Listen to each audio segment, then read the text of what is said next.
Most people allow their fear of failure, 80%, allow their fear of failure to outweigh their desire to succeed.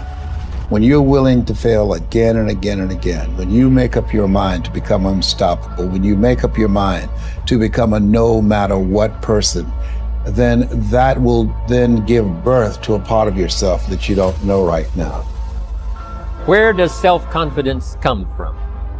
And this is the best advice I can give you on that. Not neglecting, first of all, the small daily discipline. Self-confidence really comes from feeling good about yourself. And one of the best ways to feel good about yourself is at the end of the day to know that you poured it on. You did your best. If you conducted a meeting, you did the best you could. If you made a phone call, it was the best phone call you could possibly make. If you wrote a letter, it wasn't a casual letter, it was your best letter. At the end of those kind of days, when you feel good about yourself, self-confidence starts to rise. I'm asking you to stand at the door. I'm asking you, whatever threatens you, threaten it back. Whatever pushes against you, push it back. Whatever wants to overwhelm you like a father, stand up, take control, and do battle with your enemy, wherever you find it. You're going to have a lot of things come against you. You're going to have people that tell you to stop. You're going to have challenges that tell you to stop. And you're going to feel like giving up every damn day because you'll feel like life is beating you over and over.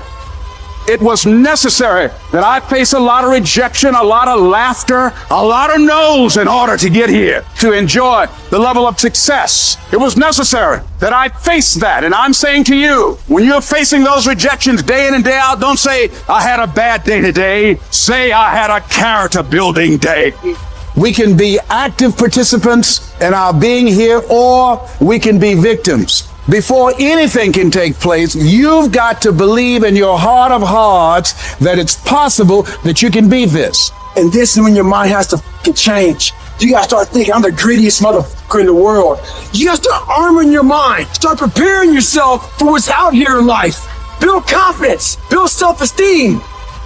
The hardest thing in the world is to believe in you, to believe you're special, to believe you're different, to believe you're supposed to be somebody. The hardest thing in the world is, in spite of all your fears, all your worries, all your doubt, all your feelings of inadequacy, is to believe in yourself one more time, to pick yourself up off the mat one more time. If belief is a construct, then like any other construct, it can be manipulated and changed. And at any moment, you can choose to believe something new about yourself. Now, the weird thing about belief is, as soon as you change that belief, it becomes true. Why that is, I will never quite understand. What weird quirk of human evolution has left us in a space where simply believing it makes it true? If you think you're dumb, guess what? You're dumb. And you will act in accordance with that belief, and that should scare the shit out of you. And the question is, if you died today, what dreams, what ideas, what talents, what books, what music, what leadership, what voice will die with you? Will it be easy? No. Will it be challenging? Yes. So you got to prepare yourself. You've got to develop yourself.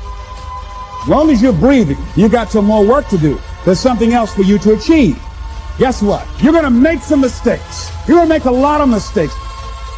You see, what happens is this, then, that an individual who all his life long has played the social game is then says, well, now I've done that. I've assumed this role. I've become identified with thinker, tailor, soldier, sailor, whatever it was. But now who am I? Really? In order to find that out, I have to go off by myself. Why? Because you have a role conception, a masked conception of yourself, because other people tell you who you are. So then a person can say with their 5% of their conscious mind, I want to be healthy, I want to be happy, I want to be free. But the body's on a whole different program. So then how do you begin to make those changes? Well, you have to get beyond the analytical mind, because what separates the conscious mind from the subconscious mind is the analytical mind. And that's where meditation comes in, because you can teach people through practice how to change their brainwaves, slow them down. And when they do that properly, they do enter the operating system where they can begin to make some really important changes. So most people then wait for crisis or trauma or disease or diagnosis, and they wait for loss, some tragedy to make up their mind to change. And my message is, why wait? And you can learn and change in a state of pain and suffering, or you can learn and change in a state of joy and inspiration. I think right now, the cool thing is that people are waking up.